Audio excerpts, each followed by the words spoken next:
ప్రస్తుతం ఈ చేపకొచ్చిన తిప్పలు అన్నీ ఇన్ని కావు. నిజానికి చాలా అందంగా కనిపించే ఈ చేప కనుక ఎవరైనా ఈ సముద్రపు ఒడ్డుని చూశారంటే చాలా భయపడిపోతుంటారు. కొన్ని దేశాల వాళ్ళు ఈ చేపని దెయ్యపు చేపని, మరికొంతమంది అపశకునం అని నమ్ముతున్నారు. ఎందుకంటే ఈ చేపల సముద్రపు ఒడ్డున కనపడినప్పుడు ఆ తర్వాత వచ్చే విధ్వంసాలనేవి అంతా ఇంతా కాదు. అందుకే ఈ ప్రజలు ఈ చేపని ఈ సముద్రపు ఒడ్డున చూశారంటే ఇంతలా భయపడిపోతున్నారు. ఇదంతా నిజమో కాదో తెలీదు, కానీ సిల్వర్ కలర్ లో మెరిసిపోతూ ఇంత అందంగా కనిపించే ఈ చేపకి మాత్రం డూమ్స్ డే ఫిష్ అని పేరు పెట్టేశారు. ఈ చేప కనపడినప్పుడు సునామీలు, భూకంపాలు వస్తాయనేది ఎంత నిజమో తెలుసుకోవాలంటే ఈ వీడియోని చివరి వరకు చూడండి. పూర్తి వివరాలు మీకే ఖచ్చితంగా తెలుస్తాయి. అలానే ఈ వీడియోకి ఒక లైక్ చేసి మన ఛానల్ ని ఇప్పుడే సబ్స్క్రైబ్ చేసుకోండి.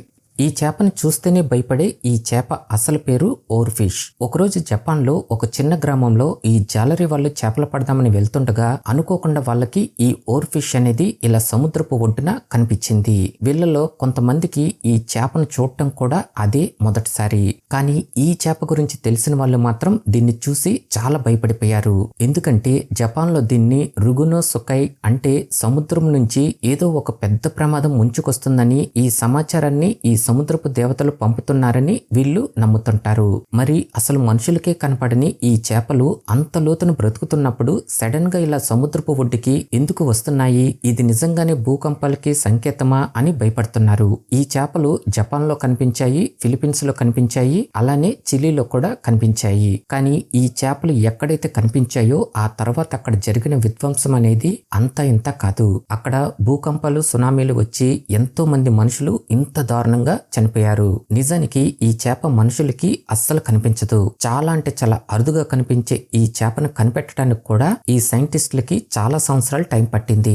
ఎందుకంటే ఈ చేపలనేవి ఏకంగా 3300 అడుగుల లోతులో ఈ సముద్రాల్లో బ్రతుకుతుంటాయి. సైంటిస్టులు కూడా ఈ చేపలని మెసోపెలాజిక్ జోన్ లో బ్రతుకుతున్నట్లు గుర్తించారు. అంటే అది చాలా అంటే చాలా చీకటిగా ఉండే ఈ సముద్రపు అడుగు భాగం.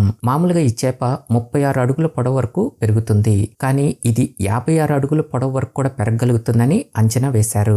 అలానే 270 కేజీల బరువును కూడా కలిగి ఉంటుంది. ఇంకా ఈ చేపకి ఏ చేపకి లేనంత అతి పెద్ద బోన్ ఫిష్ గా కూడా రికార్డు క్రియేట్ చేసుకుంది. ఇంత అద్భుతమైన సామర్థ్యాన్ని కలిగి ఉన్న మరి ఈ చేపకి భూకంపాలని, సునామీల్ని పసిగట్టే శక్తి నిజంగానే ఈ చేపకి ఉందా అంటే కొన్ని సంఘటనలు ఉందనే మనకు చెప్తున్నాయి. 2011లో జపాన్ లో 9.1 తీవ్రతతో వచ్చిన ఈ భూకంపం అనేది ఎంతటి వినాశనాన్ని క్రియేట్ చేసిందో మనలో చాలా మందికి తెలుసు. కానీ ఈ భూకంపం రాకముందు అక్కడ సముద్రపు ఒడ్డున ఒకేసారి 15 ఓర్ ఫిషెస్ ని చూసినట్లు రికార్డ్ క్రియేట్ అయింది. అలానే 2020లో ఫిలిప్పీన్స్ లో 6.6 తీవ్రతతో వచ్చిన భూకంపానికి ముందు కూడా ఈ చేపని సముద్రపు ఒడ్డున చూశారు. అంతేకాదు 2023లో కూడా చిలీలో ఈ చేపలు సముద్రపు ఒడ్డున కనపడ్డ తర్వాతనే ఇక్కడ ఈ భూకంపాలనేవి వచ్చాయి. అందువల్లనే ఈ చేపలు ఎక్కడైతే ఈ సముద్రపు ఒడ్డుకు కొట్టుకొస్తున్నాయో అక్కడ ప్రజలు మాత్రం చాలా భయపడిపోతున్నారు. సైంటిస్టులకు కూడా ఇది నమ్మాలో లేదో కూడా ఒక అర్థం కాని ప్రశ్నగా మిగిలిపోయింది. మామూలుగా ఈ చేప యొక్క స్ట్రెంత్ గురించి తెలుసుకుంటే ఇది 3300 అడుగుల లోతులో బ్రతుకుతుంది. కానీ అంత లోతులో బ్రతకటం అనేది చాలా కష్టం. ఎందుకంటే ఇక్కడ వాటర్ ప్రెషర్ అనేది చాలా ఎక్కువగా ఉంటుంది. కానీ ఈ చేప సన్నగా ఉంటూ జెలాటినస్ అనే టిష్యూస్ ని కలిగి ఉండటం వల్ల ఆ వాటర్ ప్రెషర్ ని తట్టుకోగలుగుతుంది. వేరే చేపల కంటే తక్కువ బలమైన ఎముకలను కలిగి ఉండటం వల్ల కూడా ఈ లోతైన నీటిలో ఒత్తిడికి ఈ చేప ఎటువంటి ఇబ్బందిని ఎదుర్కోదు. ఇంకా దీనికి ఫాస్ట్ గా ఈత కొట్టడానికి స్విమ్ బ్లాడర్స్ కూడా ఉండవు. ఇది చాలా నిదానంగా స్విమ్ చేస్తూ తక్కువ శక్తిని ఉపయోగించుకుంటూ ఈ ప్రమాదకరమైన ప్లేస్ లో కూడా చాలా హ్యాపీగా బ్రతికేస్తుంది. నిజానికి ఈ ఓర్ ఫిష్ అనేది ప్రమాదకరమైనది కాదు. ఇది చిన్నపాటి జీవులను మాత్రమే తింటూ బ్రతుకుతుంది. ఇంకా దీని మాంసం కూడా జెల్లీలా ఉండటంతో మనుషులు కూడా దీన్ని తినడానికి అస్సలు ఇష్టపడరు. అలాంటిది మరి ఈ చేప ఏ చేపకి లేనటువంటి డూమ్స్ డే ఫిష్ అనే పేరు ఎందుకు తెచ్చుకుందంటే, మామూలుగా డూమ్స్ డే అంటే ఒక పెద్ద ప్రళయం వస్తున్నప్పుడు దాన్ని డూమ్స్ డే అని చెప్తుంటారు. ఈ చేప కూడా ఈ సముద్రపు ఒడ్డుకు వస్తున్నప్పుడల్లా ఇలాంటి అతి పెద్ద వినాశనాలు జరుగుతుండటం వల్ల అందుకే దీనికి డూమ్స్ డే ఫిష్ అని పేరు పెట్టేశారు. రీసెంట్ గా మెక్సికోలోని బాజా కాలిఫోర్నియా సుర్ అనే సముద్రపు ఒడ్డున ఈ చేప కనిపించింది. అంతే, ఈ చేప ఎప్పుడైతే కనిపించిందో ఈ వీడియో అనేది అనేది తెగ వైరల్ అయిపోయింది. అలానే న్యూస్ ఛానల్స్ వాళ్ళు కూడా ఈ చేప గురించి మోత మ్రోగించేస్తున్నారు. ఇంకా అక్కడ జనాలు కూడా చాలా భయపడిపోతున్నారు. ఎందుకంటే ఆల్రెడీ మెక్సికోలో ఉన్న చిలీలో ఈ చేప కనబడిన తర్వాత 2 సార్లు భూకంపం అనేది వచ్చి దారుణమైన విధ్వంసాన్ని సృష్టించి వెళ్ళింది. అందుకే ఈ విషయం మీద సైంటిస్టులు మాత్రం ఈ ప్రజల్ని ఎలాంటి భయాలు పెట్టుకోవద్దని హెచ్చరిస్తున్నారు. మరి సైంటిస్టుల ప్రకారం ఈ చేప ఇలా సముద్రపు ఒడ్డుకు వచ్చినప్పుడల్లా వినాశనాలు జరుగుతుండటం, ముందుగా వచ్చే భూకంపాల సునామీల్ని ఈ చేప నిజంగానే గుర్తించగలుగుతుంది అనేది ఈ సైంటిస్టులు నమ్ముతున్నారా అంటే అస్సలు నమ్మటం లేదు. కాకపోతే 50-50 ఛాన్సెస్ అని మాత్రం చెప్తున్నారు. ఎందుకంటే ఈ లోతైన సముద్రంలో బ్రతికే కొన్ని జీవులకి ముందుగా వచ్చే ప్రమాదాలను కనిపెట్టే సూపర్ పవర్స్ ని కలిగి ఉంటాయని సైంటిస్టులే చెప్తున్నారు. ఈ సముద్రంలో భూకంపాలు వచ్చే ముందు టెక్టోనిక్ ప్లేట్స్ అనేవి కదలటం వల్ల ఈ నీటి ఒత్తిడి మారిపోవటం కొన్ని జీవులు ముందుగానే గుర్తించగలుగుతాయని సైంటిస్టులు తెలుసుకున్నారు. వాటిలో ఈ ఓర్ ఫిష్ కూడా ఒకటి. మామూలుగా ఈ సముద్రపు అడుగు భాగాన ఉండే వేరే జీవులు కూడా ఇలాంటి ప్రమాదాలని గుర్తించగలుగుతాయి. కాకపోతే అవి చాలా చిన్నగా ఉండటం వల్ల వాటిని మనుషులు గుర్తించలేక వాటి గురించి మనం తెలుసుకోలేకపోతున్నాం. అలాంటి చిన్న జీవుల్లో ఈ భయంకరమైన యాంగ్లర్ ఫిష్ కూడా ఒకటి. మామూలుగా ఈ చేప 20 సెంటీమీటర్ల నుంచి 3 అడుగుల పొడవు వరకు పెరగగలుగుతుంది. కానీ మనకు కనిపించేవి మాత్రం చాలా చిన్నవి. అందువల్లనే ఈ చేప సముద్రపు ఒడ్డుకి వచ్చినా కూడా చాలా మంది కనిపెట్టలేకపోతున్నారు. కానీ ఈ ఓర్ ఫిష్ మాత్రం అలా కాదు. సిల్వర్ కలర్ లో మెరిసిపోతూ కనపడే అతి పెద్ద చేప. ఈ చేప ఇలా పెద్దగా ఉండటం, ఇంకా ఈ భూకంపాలు సునామీలు వచ్చే ముందు ఇది ఇలా సముద్రపు ఒడ్డుకు రావటం వల్ల ఈ చేపే ఈ ముందుగా వచ్చే వినాశనాలని కనిపెడుతుందని అందరూ అనుకుంటున్నారు.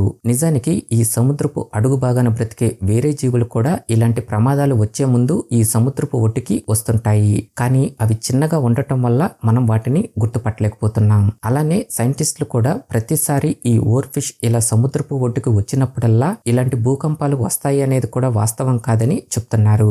ఎందుకంటే ఈ చేపలు ఇలా సముద్రపు ఒడ్డుకి రావటానికి చాలా కారణాలు ఉన్నాయి. ఈ సముద్రంలో ఏదైనా ఆక్సిజన్ శాతం తక్కువ ఉన్నా లేదా ఉష్ణోగ్రతలో ఏదైనా మార్పు ఉన్నా ఆ టైంలో ఈ చేపలు ఇలా ఒడ్డుకు వచ్చేస్తుంటాయి. ఇంకా అవి గాయపడినప్పుడు లేదా అనారోగ్యానికి గురైనప్పుడు కూడా ఇలా సముద్ర తీరానికి వచ్చేస్తుంటాయి. కొన్ని చేపలు ఈ సముద్రపు లోపలే చనిపోయినప్పుడు కూడా అవి ఇలా పైకి తేలుతూ ఈ సముద్రపు ఒడ్డుకి వస్తుంటాయి. చివరగా ఈ సముద్రంలో నిజంగానే ఏదైనా పెద్ద ప్రమాదం జరుగుతుంది అన్నప్పుడు కూడా అక్కడ ఉష్ణోగ్రతలు మారి ఈ చేపలు భయపడిపోయి కూడా ఇలా సముద్రపు ఒడ్డుకి వస్తుంటాయి. అందుకే సైంటిస్టులు ఈ చేపలు ఇలా ఒడ్డుకు వచ్చినప్పుడల్లా ఈ భూకంపాలు వస్తాయి అనేది నిజం కాదని, ఇవి ఇలా సముద్రపు ఒడ్డుకు రావడానికి ఇంకా చాలా కారణాలు ఉన్నాయని చెప్తున్నారు.